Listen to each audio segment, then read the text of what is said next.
we'll start a new event, a new Pick My Brain event. But first of all, please check in the app, because we do need your feedback. And also, as a rule, maybe in the next period, you all put your full names so we know who we're talking to, and we all have a look at each other and say hello to each other, at least as much as we cannot do more for this period. A big thank you to our partners that has been sticking with us all along through good and bads. You guys rock. We stick together. These are the moments that we prove that we're a close group and good friends and good people and great companies. So thank you to all of you. Also, next event, it's a little different. As we're gonna have Damian Dragic. He's, for some of you that don't know him, he's a great jazz player. Excuse me, I've been interrupted by some weird people, small people that, you know, come along, take you by surprise. So Damian is going to be with us talking about creativity, talking about his anxieties, talking about his time with great people on stage and his fears going on the stage and his uncertain times. And it's a great story. I'm one of the lucky ones that I had to prep this guy. I mean, it's just a great experience to talk to him. So I'm excited about our next event as well. But let's get to this event. And Alina, she's been with us for the ones, most of you that were with us in the November forum. She's been in our panel. She's a panelist. She was a panelist talking to us about you know, economy-proof organizations. I mean, hello. You know, it's been a great event. I mean, I don't know if we should say that. It shouldn't be. It should be one of those, you know, bad things that never happen. And for us to say, hey, we just organized some terrible event that never had any meaning. But it was not like that. Alina has over 20 years in the market research industry. She is among the first specialists formed in this field in Romania after 1990. Her professional trajectory covers both firms from the market research industry as well as leading FMCG companies. Since 2012, Alina has been running IPSOS, Southeast Europe, part of the French-based market research group, the third global market research company worldwide. So, Alina, welcome to our Pick Our Brain, and thank you for being with us again. Thank you for having me. It's a pleasure to be here today. It's great, and we'll go through some personal questions as well as company research, because we all want to find out things. So let's start with this period. How this economic recession impacted you and IPSOS? Well, the first question I asked myself as a business leader, seeing all these people in the front line, was a very honest question, I guess. Are we discretionary or essential? To the business, to society, is our existence helpful in any way? And that was after the first shock and after the lockdown. And then we realized that if our clients do not communicate to their clients, now more than ever, it's suicide. And if they don't understand how to change their tone of voice in the new context, it's double suicide. So our self-esteem coming back. It's true that what's currently happening is impacting us significantly. I think around half of our business is in face-to-face data collection. which was closed. Our last interview in the field was conducted on 20th of March. And what was good about it is that we've kickstarted our digital strategy. We were in the online business for quite some time, but it was still around 30% of the business or even less. So that was a good part. On the other hand, we are seeing three client categories. The ones that are stopping everything because they want to be careful with their cash. The second category are clients which are so busy doing things and being out there because they are needed, as they don't have time anymore to ask themselves, am I doing the right thing? What does the consumer want? They just have to keep going. And it's a third category of clients, irrespective if they are winning or losing, they realize that it's important to be in contact with the consumer every day. But all in all, we are seeing a business drop of about 30% if we are to compare January, April last year with the same period this year. From what I know from our industry, the drops can be down to 60-70% in some cases. So yeah, it's an industry which is affected. And it's an industry who has to reinvent itself in order to remain functional during this time. How did you react on this past period, okay, let's not take the whole thing, or let's take the whole thing, and after that, the last week. What actions did you take? Well, last week has the advantage of having a recency effect. So I think the question is well formulated, if I may say so. We are reviewing business plans every week. There is no such a thing as even medium-term strategy. It's true that we have a projection until the end of the year in both revenues and expenses, but actually we are revising that every week.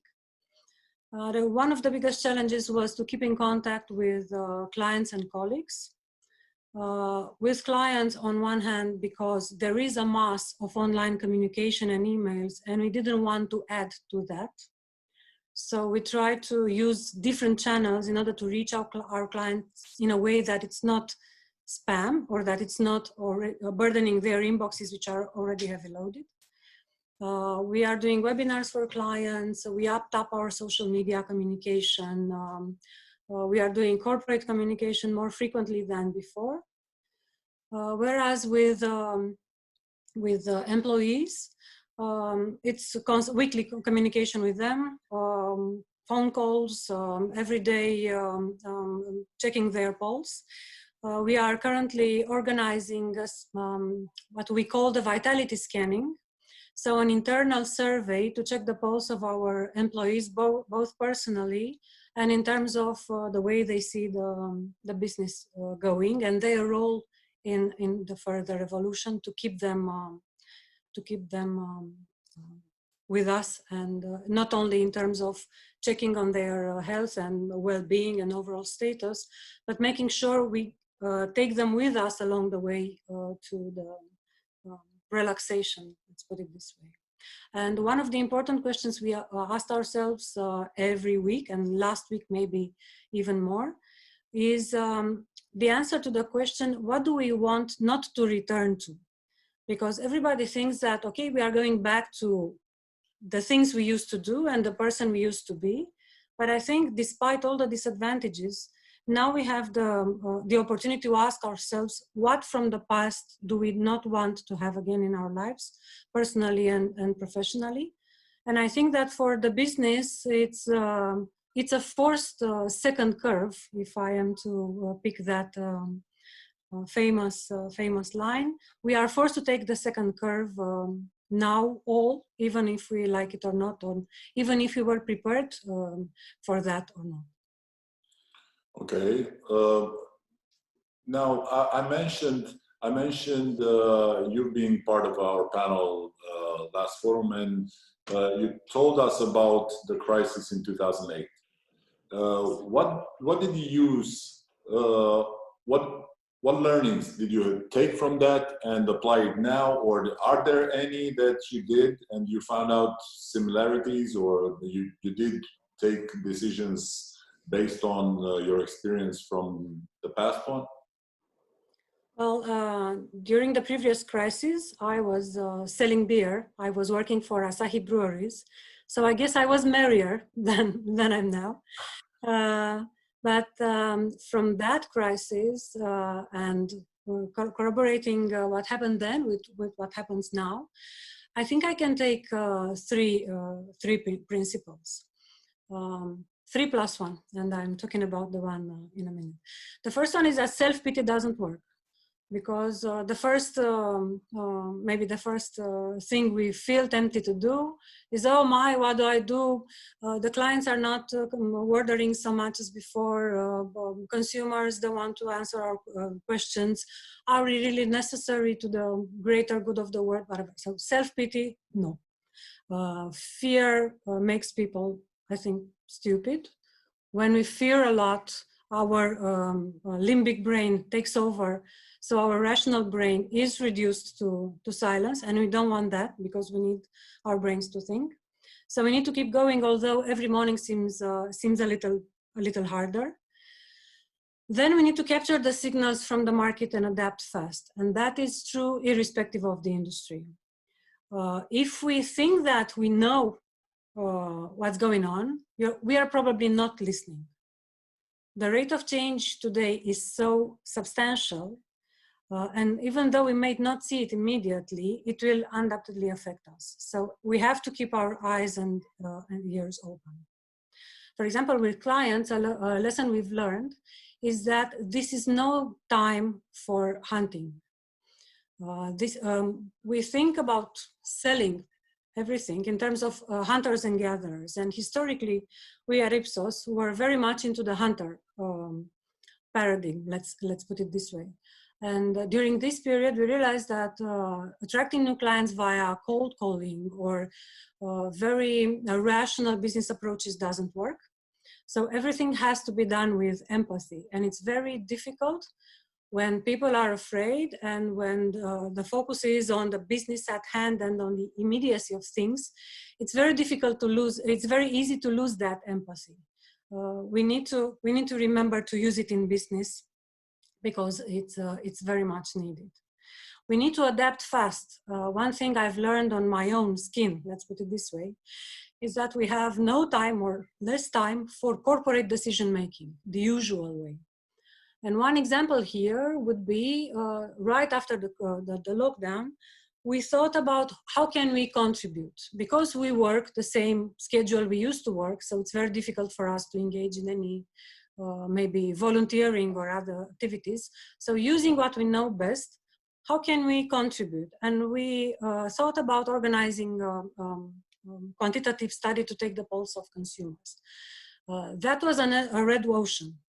And because we thought about it so much in the same way we used to take decisions, thinking, pondering, being democratic, consulting the team, whatever, this didn't work. So what we did, we came back shortly after the beginning of April with the results of our studies. It was late. So it was a red ocean thing, maybe a good idea, but it was a red ocean thing late. And the market was full of these studies done by small local companies. And the findings they brought to the table fulfilled the thirst for information in this area. So we need to act fast. We need to relearn. We need to have very short loops of feedback versus the usual corporate laddering in terms of decision making. So this we've learned on our own skin, and this is just an example. And the third principle, after self-pity doesn't work and we need to capture the signals from the market and adapt fast, was zero-based thinking. We need to ask, I mean, every time we are doing the budget year on year, we take as a proxy the previous year. We tend to believe falsely that the past is giving a clue into what's going to happen into the future. And that's not the case anymore. We need to ask about each and everything we do. Why do we do it this way? Do we still need that or not? How can this be done differently? And I think what this crisis meant to achieve is that it forced us to ask these questions in order to be more agile and more oriented to what's happening in the marketplace. I know you prepared some things for us. From your market research, what trends did you identify that the leaders must be aware of in order to adjust their strategies? I have prepared some slides. We are fortunate to work for a data company, a data gathering company. And when I first joined IPSOS, I was a bit intrigued by the slogan the company had at the time, which was "Nobody's unpredictable." And I thought it was a little bit arrogant and know-it-all, and that nobody can know anything about somebody. In the meantime, the company changed its slogan. It's more towards the market and more towards what we know and also what we don't know about the company, about people. And I think the title of the presentation short presentation that I prepared today, I think it's already on the screen, right, Virgil? Yes. Yes, okay. It's an article wrote by a Spanish journalist from El País. Éramos felices y no lo sabíamos. We were happy, but we didn't know we were happy. Many people were very much touched by this title, others less so. But I think it's a good place to start. Were we really happy? And if yes, what stops us in being happier again? And at the time when we thought we were happy, but we didn't know it, to paraphrase the Spanish journalist, we conducted a study, which is called IPSOS Global Trends. We do it every 3 years because a trend is a trend. It's something that has a latency in changing. It doesn't move that fast. And the trends are in the middle of a model, actually. It's not just trends we are studying. We start from the macro forces, the ones that are the most latent to change in society. We go to the signals. How are the things we see manifestly every day happening around us? And in the middle, there is a relationship between the macro forces on one hand and the trends and the signals on the other hand. So if the macro forces have a very high likelihood of happening and very low likelihood of going away, we have the trends who are the way a person's values are manifesting through their behaviors, attitudes, maybe opinions. And then the signals, which are the visual means for us to see what values a person has. To give a very, very brief example, the macro force may be going vegan or vegetarian. The trend can be more and more people eating less meat because meat production is using natural resources to a high extent. And the signal will be that the boulangerie around the corner has decided to make spinach-based pastries, for example. So that's a difference between, that's the way, a potential way, a macro force is translated into a signal. Many clients ask, okay, but if this model, you've done it when we were happy when we didn't know it. So last year in the summer and autumn. How is this COVID thing affecting us? In our view, COVID comes here. So it's all the things we see around us are not making the trends irrelevant, but are changing the signals, are changing the way a trend manifests in our behaviors and attitudes and communication that we have. And just to give you some examples, this is an example of some signals. This is from the study we've conducted at the beginning of April. And the way we consider that we need to be worried about what's happening currently in the society and around us. And you can see that at least at that point in time, so 1 month ago, we thought that the danger is more like out there rather than down here. The further you go, the higher the level of worrying. So at that time, at least, and this is why we see the population nowadays in Romania quite polarized. There are two groups of people. Some say, I need to stay indoors to protect my health. And other people say, I need to go out there because I need to earn my bread and I need to keep my job. So at least 1 month ago, we considered that the danger is more likely to be out there than down here. And if we look at the figures overall, in Romania versus other countries, we tend to believe this graph. Today, I think the Romanian Ministry of Health made a statement that out of all the deaths we had from COVID in Romania, 80% would have died of comorbidities anyway. So we need to put things in perspective and we think what's the real incidence of death. And apparently, at least from the study we've done, it seems that more and more Romanians are preoccupied with their economic welfare first and foremost, and only then by the sanitary crisis. We've measured some segments of people, and we see that 34% of Romanians are pragmatists when it comes to the crisis. We see skeptics, they're around 7%. We have some wait and see. Let's see where things will be going. Let's not panic. Let's watch. Let's hear what the official and non-official communication says. Only a quarter of us are alarmed, and 20% are concerned. So given all that's been communicated into the media, I think this is the backbone, let's say, of our overall attitude towards COVID, which is first and foremost pragmatism, and only after that, people which are genuinely alarmed. These are the overall trends we've discovered during the study. And maybe to an unsaid question, are these trends still valid?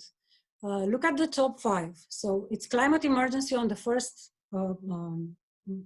step of the values in the hierarchy of values.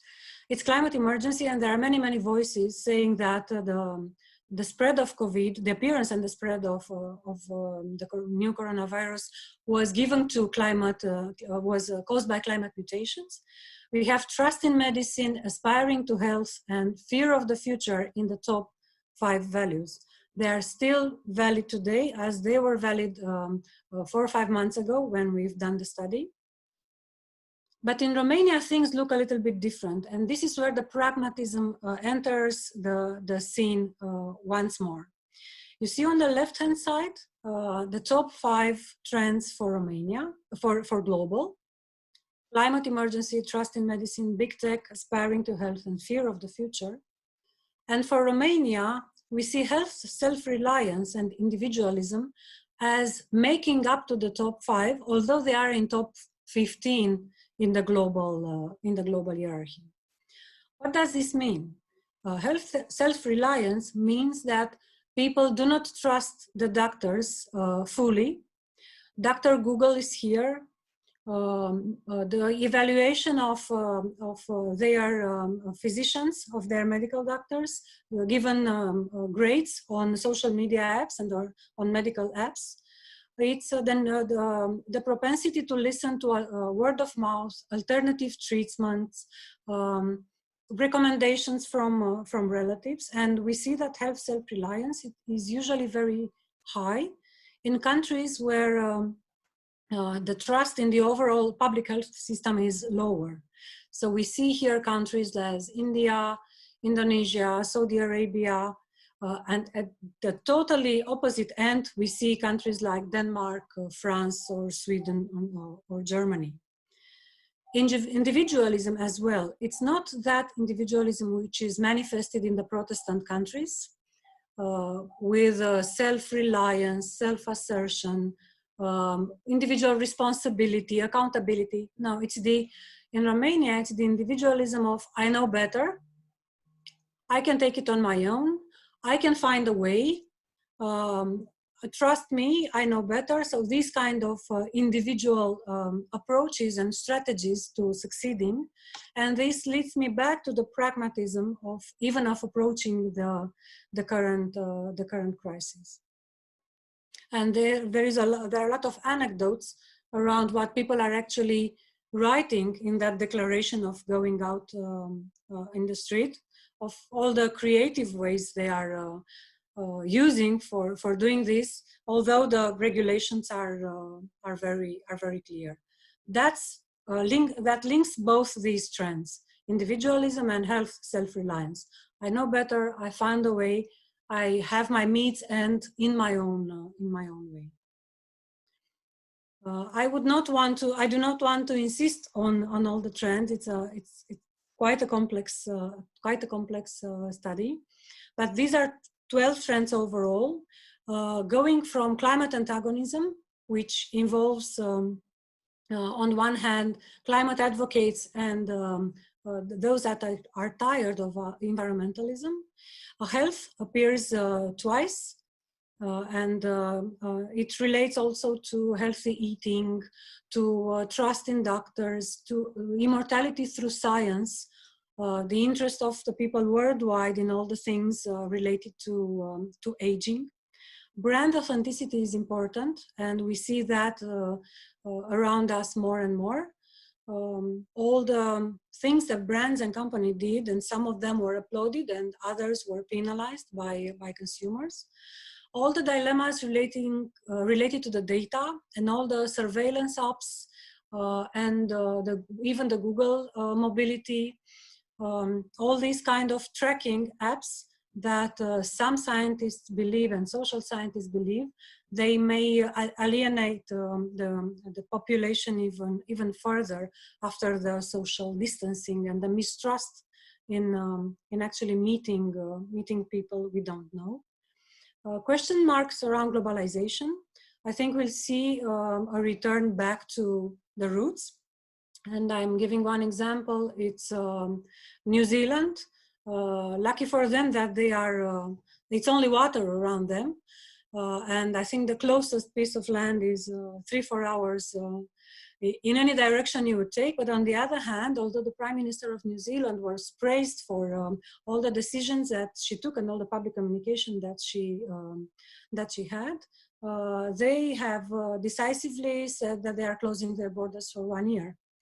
So we will see a back to local return and movement, at least in the medium term. Also, capitalism is put under a question mark, and we are seeing a lot of beautiful examples of companies willing to let go of some of their profits in order to support the community. And I think Dan last week gave us a very nice example of Volvo, probably the safest place where you should be right now. It's your home. And also for some consumers, a return to nostalgia and simplicity. A return to the roots, a question mark about, do I need all these things I used to buy? Were making me happy all the things I used to do? It's a very good moment of realigning one's values. We wouldn't have been here probably out of our own free will, but now it's a good moment to question business and personal values. This is a very, very fresh report. It is called the IPSOS Reputation Council. There are interviews done with top executives from all the big companies around the world. It's one-to-one interviews. And these are the top industries worldwide.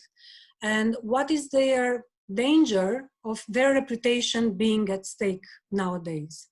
And we see the closer you are to the dollar sign, the most impacted or the most at risk your reputation is.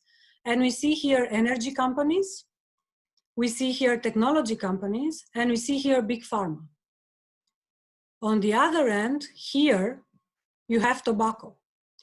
So the hierarchy of the companies and the values and the pressure that the society is putting on industries is also changing. And as long as CSR was something probably nice to have several years ago, now it's an essential part of any sustainable business model going forward. Coming back again to the study we did at the beginning of April among Romanians, although the pharmaceutical companies are thought to be quite in a gray area, and we see the debate with Didier Raoul in France saying that the treatment doesn't cost that much actually, and some other leading people from pharmaceutical companies acting in Romania saying that the treatment is actually as expensive as $1, the pharmaceutical companies are placed within almost entire responsibility to combat the spread of the virus. These are global figures. We don't have that for Romania, but I think it's interesting to see which stage people are at currently. We are getting used to the situation we are in. We try to adapt from a new corner we've made in our house to be able to work, for those of us who didn't have a home-based office, to I don't know, the schedule for making the grocery shopping, all the transactions we had to do with the bank, even if we were digitalized or not. 18% of the people are in anticipation. Most of them are in parts of the world where their world has opened. Still not the case for Romania. Only 3% believe that the pandemic is behind them, and that's most probably in the countries where the opening is higher. And I'm talking here about China. Our colleagues are already doing face-to-face interviews even in the Wuhan region as of last week.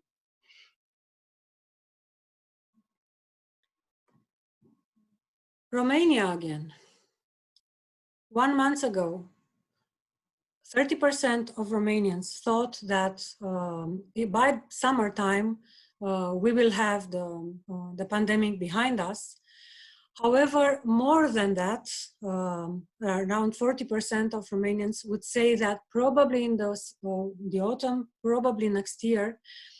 So people are very cautious, and we will see that most likely in their holiday habits, consumption habits, stocking up more, buying bigger packs, multi-packs, going into private labels.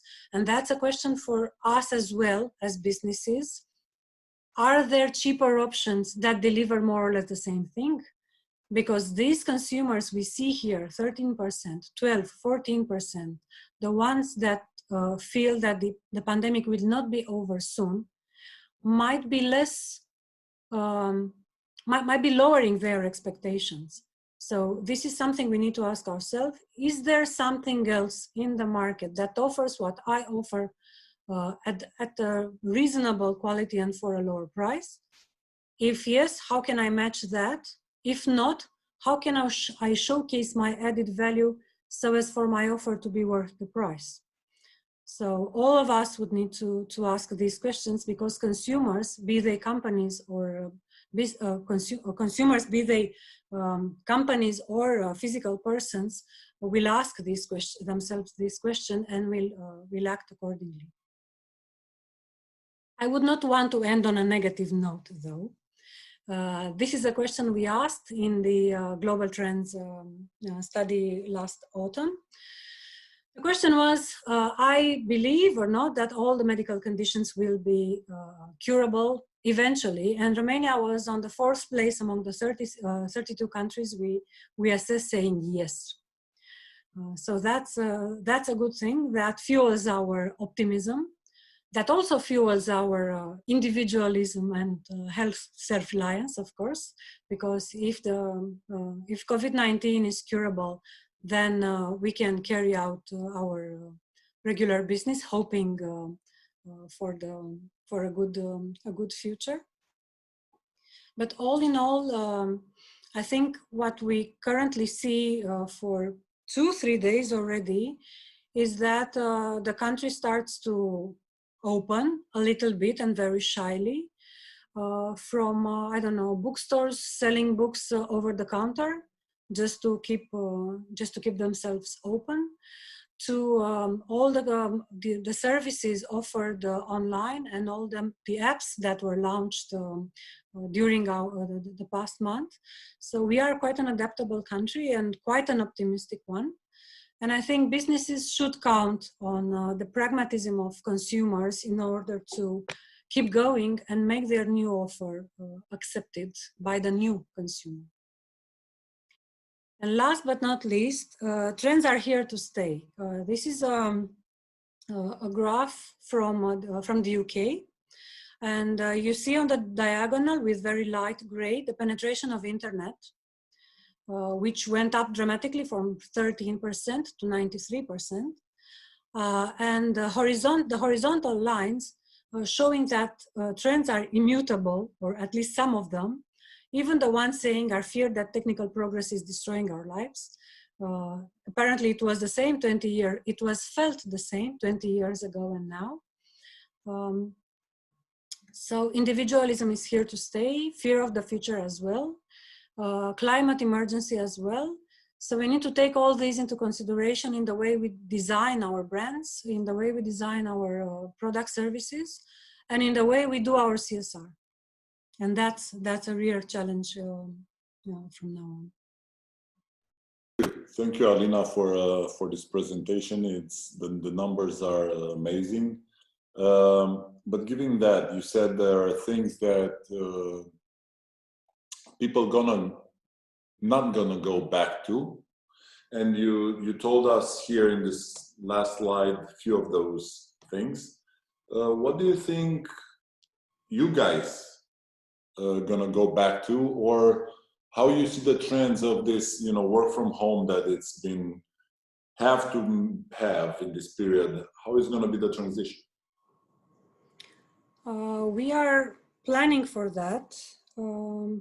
We will not rush to go back in the first week, because we need to keep the distance. I think that working 8 hours a day with a mask on your face is not feasible. So what we are going to do is to have 25% of our employees in the office as of the last week of May by rotation. Going back to the office would be a right, not an obligation. Everybody wants to come back to the office, that's for sure. Everybody told us so. But I think this week is your right to be back to the office. It's not an obligation. Everything will be set there. But we will allow our colleagues more freedom than before in arranging their schedules, mainly because many of them have kids, and schools are not opening this year. Also, in terms of going back to collecting the data face-to-face, that will not be our first option, the same it used to be before. Also, the processes we are revisiting them now, because in many cases, the decision was quite slow, and we were quite purist in the way we approached methodologies. We wanted them to be extremely crisp from an academic point of view. And you realize that sometimes an imperfect response fast is better than a well-crafted response later. And this we need to change in our mentality. Also, I think we need to work more at our hunting-gatherer proportion in the way we approach businesses, because I think we need to tone down a little bit our hunter attitude and nourish our gatherer more. I think our clients need more and more to be supported in making decisions based on the data they already have, rather than continuously collecting new and new pieces of information and overload them with new stuff. I think we need to see each other. Online communication has its goods and bads.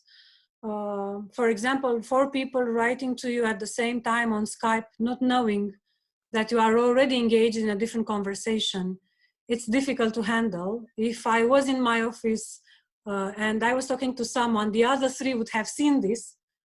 So I think online communication, we've seen now all the goods and bads. I was the first advocate for working from home before.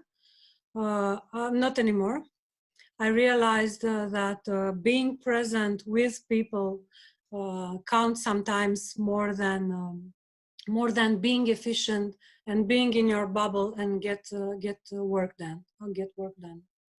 So we need also to change the way we are managing our teams and the way we relate to each other. But we tend to compare working from home with this period of exclusive work from home, and I don't think it applies. I think working from home in the next period or whenever this thing starts is going to be gradually and mixed. I mean, you know, 2 out of 5 days or whatever proportion. But people just like you kind of saw that you could do it. Like working from home, maybe it was an accelerator for some. But did you have any studies of this transition now that other countries open up their waves and you know, their restrictions, and also for the others that just jump in anytime or write on the comments any questions you might have. So did you have anything like this research on this transition? There are several companies opening up. Some of them even closer to us. And Italy, for example, is starting transitioning back to the office. Also, even Croatia is working from the office. 50% of the staff are working from the office as of yesterday. They are still using work from home for 2 reasons. One is not to crowd the office and to allow people to work without masks, because it's quite difficult to use them 8 hours a day. And on the other hand, to allow them for the flexibility in commuting. And what they realize is that they can take from work from home only the things that are useful. Like, I need to be a little bit secluded when I'm working on something and I need uninterrupted time, and need to be in the office when I have meetings and when I have to liaise with people to make decisions more rapidly and more efficiently. Because what we've noticed is that remotely meetings tend to be longer, sometimes poorly structured or less well structured than a face-to-face meeting, because it's very easy to arrive at a meeting. People are jumping on and off meetings more easily, and there are more meetings than compared to the situation where you had to go somewhere to meet people. So face-to-face would be a premium in asking consumers as well as in seeing people. So you need to make it worth. The face-to-face time will be a premium. But this mixed face-to-face and work from home seems to be a better recipe than what we currently experience, for sure. And that versus the current situation when we were 99% in the office. Yep. I don't see any questions so far, so we'll continue with Alina, if I may. Yes. Can I ask a question? Can you talk a bit more about this premium? Because I found it quite interesting, this idea of one-on-one being premium. You are referring to that only based on the time available, or you see a more social trend there? Well, I will use a very trivial parallel, and that's Facebook. If you have an acquaintance, it's someone's birthday, and you have an acquaintance. The further the person is from you, the less personal the communication is. So if it's just an acquaintance, I'm writing on his wall, "Happy birthday, dear," hugs, whatever. If the person is a little bit closer, I'm writing in the Facebook chat, a private message, maybe more developed and with more personalized wishes. If it's even closer, I WhatsApp the person. If it's even closer, I call. If it's very close, we see each other. So maybe this is not what everybody does, but many people do that. So I think this will translate in the business world as well. And this might make unnecessary face-to-face time be moved to online. And having organized face-to-face physical discussions to be left for things that are really important and that need also verbal communication, non-verbal communication, paraverbal communication, so all the communication cues to make ourselves understandable. So I think the regular communication would be online, then would be the telephone, and face-to-face time would be a premium because people are busy, because we need to be using physical distancing at least until the end of the year. So we'll be very cautious who we meet. And then it's the trust variable that comes in. We will meet the people which we have really important things to talk about, either business or personal, and people whom we trust to meet face to face. So I think we'll see reprioritization of the relationships we have with both personal and professional. Alina, thank you very much. May I have a question as well? Yes. Very nice presentation. I agree with you that hunting is not anymore an option. Headhunting as well. So I saw on one of your latest slides a percentage of 14 of Romanians who don't know when exactly this will end. Is there any correspondence of this percentage with the business world, with the business leaders, which means 14% of the business leaders in Romania don't know what's going to happen? Because what I'm seeing is that a lot of business leaders hope to come back to the state before the crisis, and they just build their business accordingly. I saw also a lot of economists and analysts creating prognoses which are quite optimistic. So is there a translation between this percentage and the business leaders? Well, there was a McKinsey report issued in the last couple of days saying that Europe prepares itself for having at least 60 million people unemployed. So that means around 50% of the total European workforce. That that Q2 will be terrible, and the Q3 and Q4 will only bring a slight comeback, and many companies will not be able to get back to the surface again. So I think also in terms of businesses, if we take a bunch of business leaders and ask them, when do you want this crisis to end? And when do you think the crisis will end? We will get two very different answers. And I think our answers to the question, when do you think it will end, are very much colored by the hope it will end sooner than we think. Thank you. I will, we do have some questions, so I will jump on it, but to make a comment on, that premium 1-1, I think as soon as this open, I'm going to have a coffee with the delivery boy. If you come by, I'll be there, I don't know how premium that is or not, I'll be there. Alina, you presented a segmentation, alarmed, concerned, etc. Do you have correlations between age, education, and this data?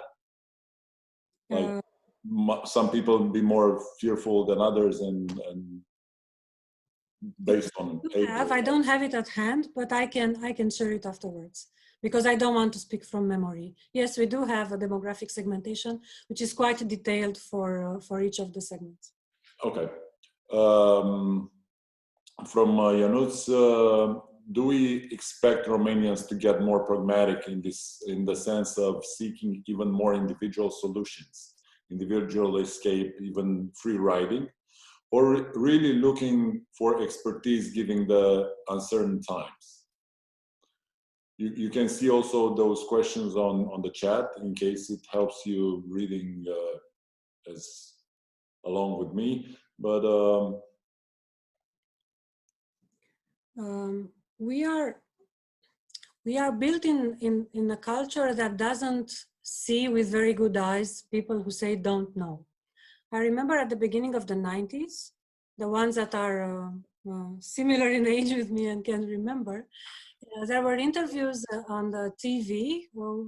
It was a guy, Viorel Gaiță, who asked people all kinds of things on the street. And one of the questions was, how do we extract a square root? And some people said with a fork. So instead of saying, well, I don't know what the heck is a square root, they were rather saying, making up an answer just because it's easier to be in the know and to appear as knowledgeable than not knowing. So here we have two layers. Latently, we need guidance and we need expertise. And I think, for example, because I see the question is coming from Ionuț, what Școala de Bani did, it was a superb initiative, and it was the only one or the most prominent one of its kind. So we pretend we know, but actually we need guidance. So if we go beyond what people declare, we will see a scared person there in need for guidance. But we need to dig beyond this. I know that the square root can be extracted with a fork kind of attitude in order to reach the essential questions that the people need to have answered in order to orientate themselves around. But this will not show for each and every area of their lives. The lower you are in that hierarchy of trends I showed you before, the more the individualism will manifest itself, and the solutions that are handmade, hastily made by the persons will apply. The higher you are, fear of the future, authenticity in communication with the brand, my own health, my own pocket and salary and job. These are the places where people actually seek for and need guidance. And another question also by Ionuț is, does the very pregnant health worry in Romania, 3 of the top 5 trends, signal the preoccupation with healthy lifestyle, or are just Romanians terrified by the poor status of the medical system? Health self-reliance is on the 4th place in Romania and on the 11th place worldwide. So it's important worldwide as well. For Romania, is more important because, yes, we feel that good doctors are hard to reach, that we are too much influenced by the forums and by what people are saying about their diseases and their treatments, and about self-medication, and about the very heavy reliance on pharmacists instead of going to the doctors. We've done a study last year for RASCI, the Association for Medical Producers, and self-medication appeared again as a confirmation as very high. So it's higher in Romania versus the average. Yes, because we trust the health system less than people in other countries. And also because being in good health is very directly linked with the economical power of a family and the possibility to cater for the family. So if I'm sick, I'm no longer able to work, thus I cannot provide for my family. And this is true in a society where in the average basket of consumption, a very high percentage goes to subsistence, to food and paying one's bills. So it's coming from the fact that we have a lower development status as a society and a kind of weak medical system. Okay, we'll go to Edward and we'll come back to Ionuț, so we don't have all the Ionuț questions at once. What would be 2-3 changes in consumption behaviors for a Romanian average family? There was a saying, I don't know how anecdotal it is, but it was more like a rhetorical question.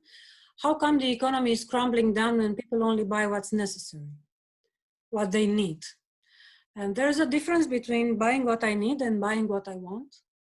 And most probably, at least in the short term, people will manifest 2, I think, opposite behaviors. One is I'm sticking to the basics. I need to have flour, drozdia, pasta, and potatoes in my fridge and pantry.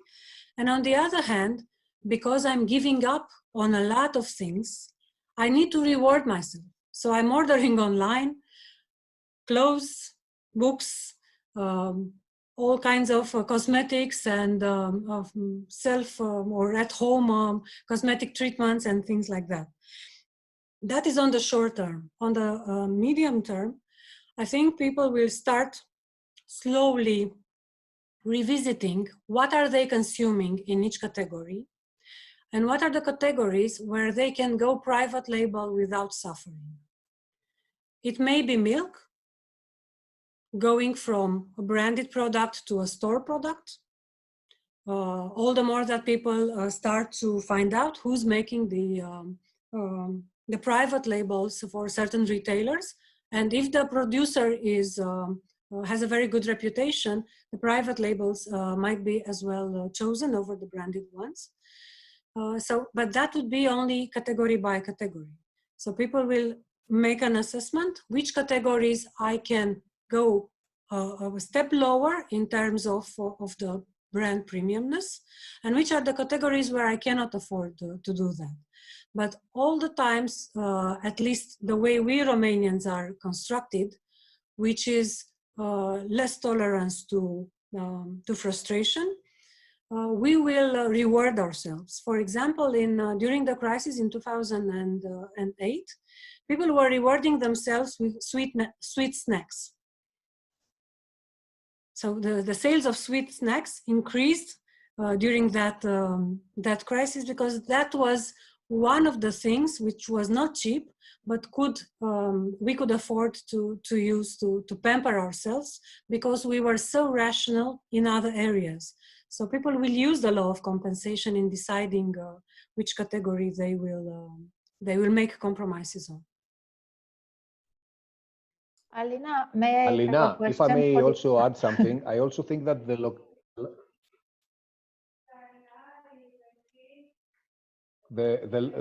localization will also be very important. The made in Romania, made in Greece, made in wherever, something that's made in your country and is not coming from some place that you don't know, will also define consumers' choices, I think. We already see this trend. I personally have a frustration in this respect, because I'm buying from a Greek guy in the open market a cheese type that they are not bringing anymore because of the lockdown. And I hope it doesn't take too long before they bring it back, because I might replace it. So it depends for how long we are making a compromise. Behavioral economics says that in 25 days, if you repeat a behavior constantly enough, you've changed the habit. So if this takes long enough, we might not just temporarily, but permanently change our habits. But yes, made locally. So one thing is geographic availability. Things may not be available anymore. And on the other hand,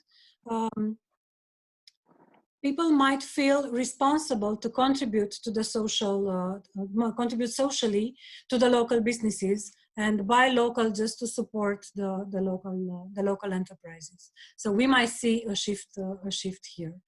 Not sure for how long it's going to manifest. Alina, do you think too early to talk about the new profile of the consumer in general and especially in banking, in the new context? The profile of the new customers? Yes, new customer. Well, people will be cautious in having any long-term spending now. What we've seen from the real estate market, prices have not dropped. They are still there at that same level. I had a discussion with a real estate lawyer a couple of days ago, and they said that houses are bought and sold the same way as they were before, only slowed down a little bit by the availability of getting all the paperwork done in real time. But I think people might be more cautious in terms of getting a long-term relationship with a bank in terms of a loan, a big loan. All the more that we have over 1 million suspended labor contracts as we speak. So until the people see that their workplace is stable and they are not in technical unemployment, or that their salaries are not cut, they may be more trustful in having a longer term view in indebting themselves. But during this period, what we've seen is that coming back to the first question I rhetorically asked myself, are we discretionary services or essential? I think the fact that the banks were so close to consumers, and there are many examples in this respect, it was extremely important for entrusting people that a bank can be a partner and not necessarily an entity they might be afraid of, given the fact that their revenue, their gains, monthly gains are decreasing.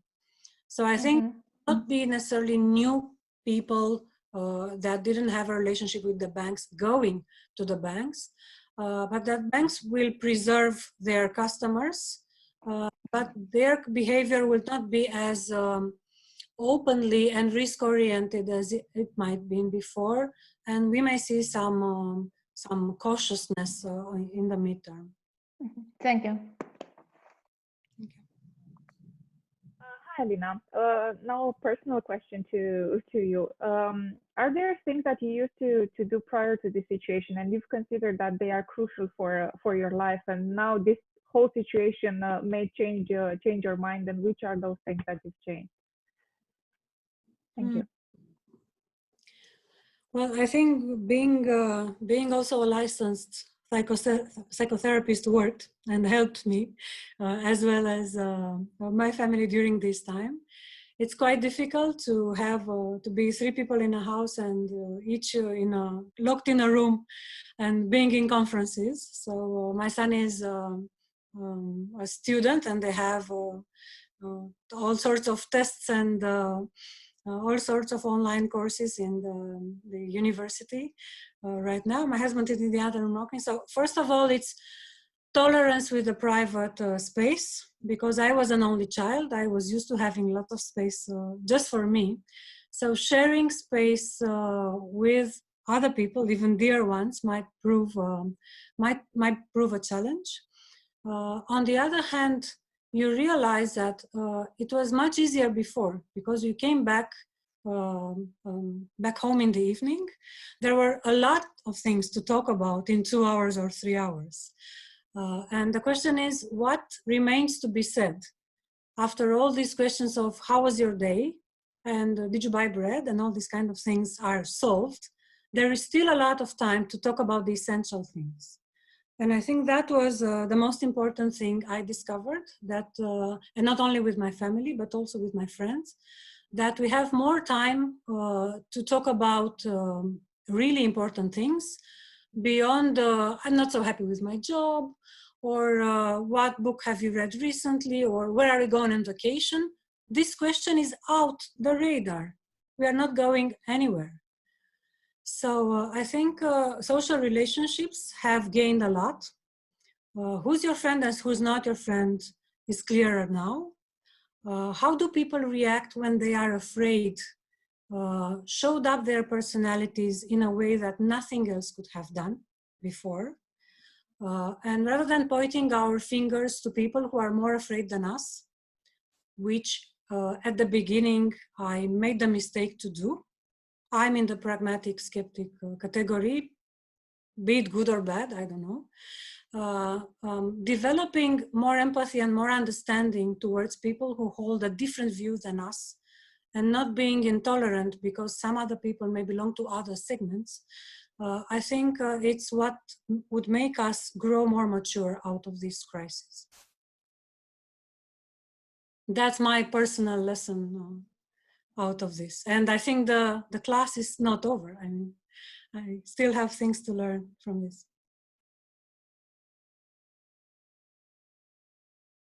Thank you very much. Thank you, Alina. One more question is, when we speak about Romanians, do we see a fragmented Romania with different focus, a cluster of prosperous, educated people concerned with lifestyle, and another cluster, Romania, very worried about surviving? Do we see a conflict between them too?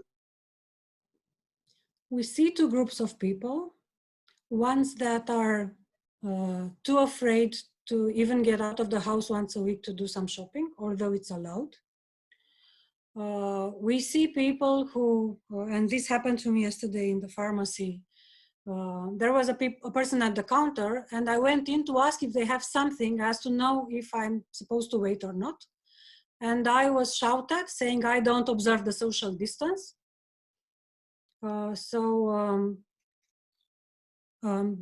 We witness a sort of medical intolerance or hygiene or sanitary intolerance among ourselves. So the people who prefer not to take any of the limited freedoms we are offered and stay indoors and rely on courier services and online ordering and things like that. And people who said, it's an assumed risk, I need to protect myself, but I have to get out and I have to work and I have to try to continue my own life. And the problem is that these people are currently confronting each other in social media a lot, quite in a non-friendly way, if I may say. I'm seeing a lot of hashtags, and some of them are quite aggressive. I don't see them in the street yet, leaving aside my small incident yesterday. But I think there are two groups, and I'm afraid they might confront each other at some point in saying that it's better to stay indoors and let the danger pass, and going outside to make sure that we still have an economy to go back to when we get out. Thank you very much for your answers, Alina. We don't have more questions on our chat, or it's the stage is still open if somebody would like to ask a live question.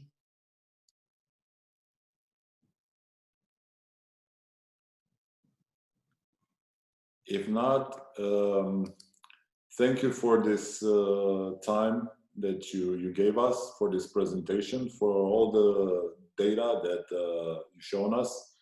Like always, it's been enlightening. So thank you for that, Alina. Thank you very much. For all of you, please don't forget, on Thursday we have Damian Dragic. This guy has been on the same stage with Cyndi Lauper, Shaggy, Joe Cocker, James Brown. I mean, it's pretty interesting stuff, a little different, and I'm very excited about it.